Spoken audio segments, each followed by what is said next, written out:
साथियों, अमृत महोत्सव का शुभारंभ दांडी यात्रा के दिन हो रहा है। उस ऐतिहासिक क्षण को पुनर्जीवित करने के लिए एक यात्रा भी अभी शुरू होने जा रही है।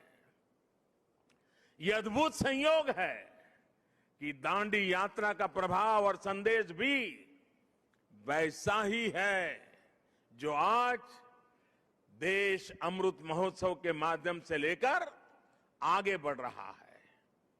गांधी जी की इस एक यात्रा ने आजादी के संघर्ष को एक नई प्रेरणा के साथ जन जन से जोड़ दिया था। इस एक यात्रा ने अपनी आजादी को लेकर भारत के नजरिए को पूरी दुनिया तक पहुंचा दिया था। ऐसा ऐतिहासिक और ऐसा इसलिए क्योंकि बापू की दांडी यात्रा में आजादी के आग्रह के साथ साथ भारत के स्वभाव और भारत के संस्कारों का भी समावेश था।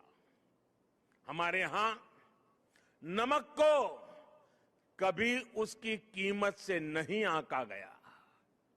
हमारे यहां नमक का मतलब है ईमानदारी। हमारे यहां नमक का मतलब है विश्वास। हमारे यहां नमक का मतलब है वफादारी।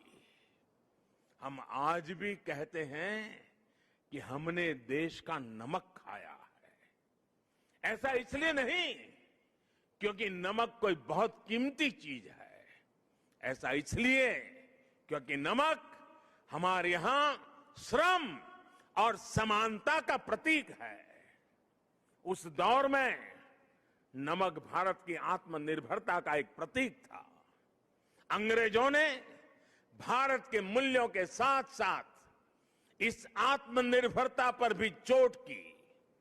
भारत के लोगों को इंग्लैंड से आने वाले नमक पर निर्भर हो जाना पड़े। गांधी जी ने देश के उस पुराने दर्द को समझा, जन जन से जुड़ी उस नब्ज को पकड़ा और देखते ही देखते ये आंदोलन हर एक भारतीय का आंदोलन बन गया, हर एक भारतीय का संकल्प बन गया। साथियों, इसी तरह आजादी की लड़ाई में अलग अलग संग्रामों, अलग अलग घटनाओं की भी अपनी प्रेरणाएं हैं, अपने संदेश हैं, जिन्हें आज का भारत आत्मसात कर आगे बढ़ सकता है। 1857 का स्वातंत्र संग्राम, महात्मा गांधी का विदेश से लौटना, देश को सत्याग्रह की ताकत फिर याद दिलाना, लोकमान्य तिलक का पूर्ण स्वराज का आह्वान, नेताजी सुभाष चंद्र बोस के नेतृत्व में आजाद हिंद फौज का दिल्ली मार्च, दिल्ली चलो, ये नारा आज भी हिंदुस्तान भूल नहीं सकता है। 1942 का अविस्मरणीय आंदोलन, अंग्रेजों भारत छोड़ो का वो उद्घोष, ऐसे कितने ही अनगिनत पड़ाव जिनसे हम प्रेरणा लेते हैं, ऊर्जा लेते हैं। ऐसे कितने ही हुतात्मा सेनानी हैं जिनके प्रति देश हर रोज अपनी कृतज्ञता व्यक्त करता है।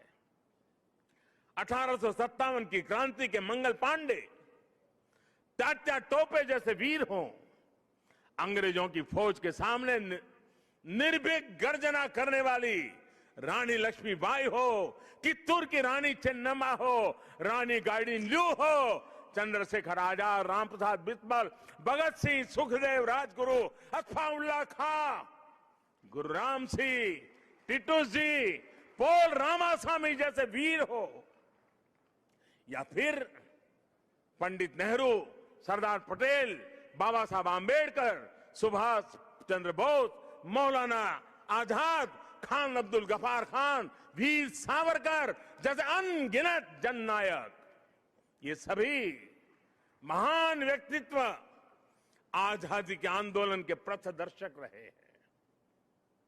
आज इन्हीं के सपनों को भारत बनाने के लिए, उनके सपनों का भारत बनाने के लिए हम सामूहिक संकल्प ले रहे हैं, इनसे प्रेरणा ले रहे हैं।